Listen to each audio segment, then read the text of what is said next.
Sermão do Monte, capítulo 58, parte 4.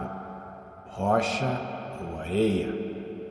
Por conseguinte, nós jamais nos deveríamos olvidar de que a fé manifesta-se através de toda a conduta externa de um homem, bem como mediante aquilo que diz e faz.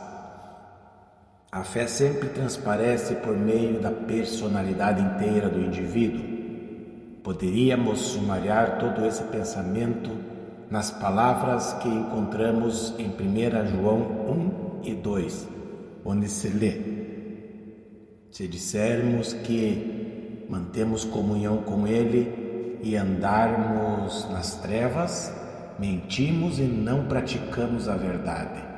Capítulo 1, versículo 6. E também, aquele que diz, eu o conheço, e não guarda os seus mandamentos, é mentiroso, e nele não está a verdade. Capítulo 2, versículo 4.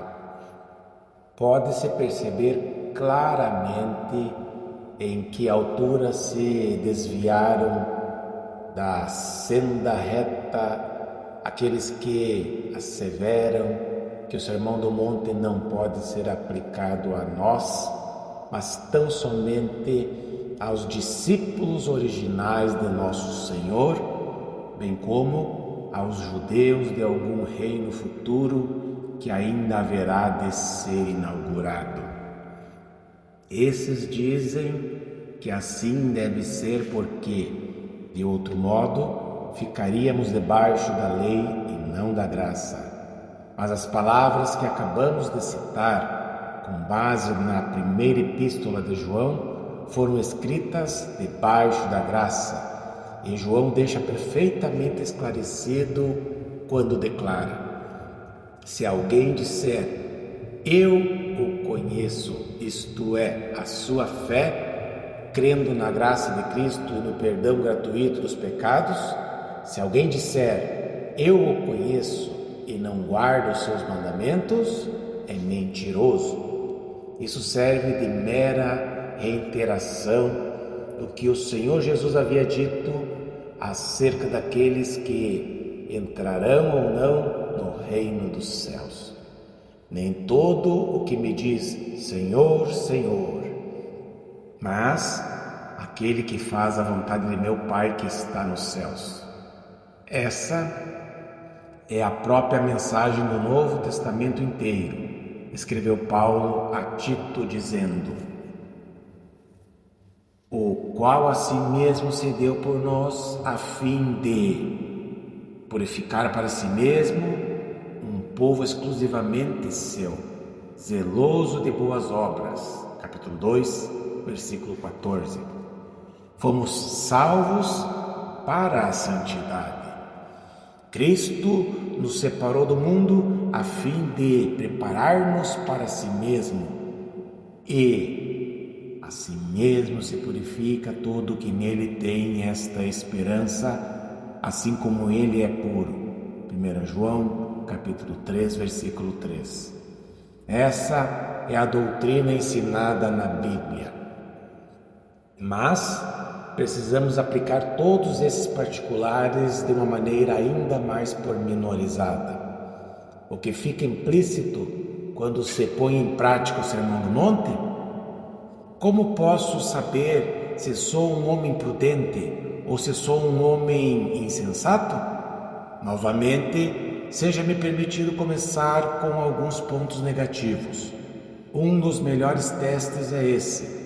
Você fica ressentido diante do Sermão do Monte? Você sente aversão por ele? Você faz objeção quando o ouve sendo pregado? Se você tiver de responder positivamente, então você é um dos insensatos. Todo indivíduo insensato sempre detesta o Sermão do Monte quando o mesmo é apresentado fielmente, tal e qual ele é, com todas as suas porções. Você sente que o Sermão do Monte torna as coisas impossíveis para você? Você se sente perturbado diante dos seus padrões? Você costuma comentar que é impossível pôr o Sermão do Monte em ação?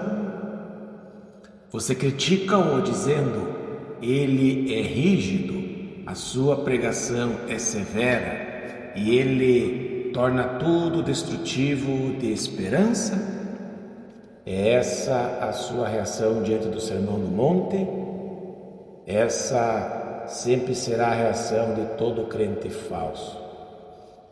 O crente falso se impacienta diante do Sermão do Monte, porquanto ressente-se de ser examinado, odeia ser perscrutado, por isso o deixa intranquilo. O verdadeiro crente é inteiramente diferente. Ele não se ressente diante do Sermão do Monte, conforme veremos. Ele não se ressente diante da condenação do Sermão do Monte e jamais se defende dele. Poderíamos expressar essa verdade como segue: sabemos que deixamos entrever o nosso verdadeiro coração por meio de nossas observações ociosas e impensadas. E geralmente podemos sondar a um homem através das suas reações imediatas. Todos nos mostramos extremamente sutis e astutos que, quando nos ocupamos em pensar pela segunda vez acerca de alguma coisa, tornamo-nos um tanto mais resguardados e temos mais cuidado com aquilo que afirmamos. Aquilo que demonstra o que realmente somos são as nossas respostas instintivas, as nossas reações imediatas. E se a nossa reação diante do Sermão do Monte chega a manifestar ressentimento, ressentimos que as suas exigências são por demais restritas, que ele impossibilita as coisas e que ele não exprime aquele tipo suave de cristianismo que concebíamos, então é que não somos crentes autênticos. Uma outra característica do crente falso que aparece nesta altura é que, tendo ouvido o Sermão do Monte, ele logo se esquece inteiramente do que ouviu. O crente falso é um ouvinte esquecidiço, que ouve a mensagem, mas logo olvida-se dela. Interessa-se pela sua mensagem apenas por alguns instantes, mas logo ela desaparece de sua mente, talvez em resultado de uma simples conversa que tenha tido à porta quando ia saindo do templo. Um outro traço distintivo dos crentes nominais é que, apesar de admirarem, de modo geral, o Sermão do Monte, chegando mesmo a elogiar os seus preceitos, eles jamais o põem em prática. Ou, quando muito, aprovam determinadas porções do mesmo, mas ignoram outras. Assim sendo, um grande número de pessoas parece pensar que o Sermão do Monte recomenda apenas uma coisa, como, por exemplo, amai os vossos inimigos. Parece-lhes estranhamente difícil compreender todas aquelas outras verdades.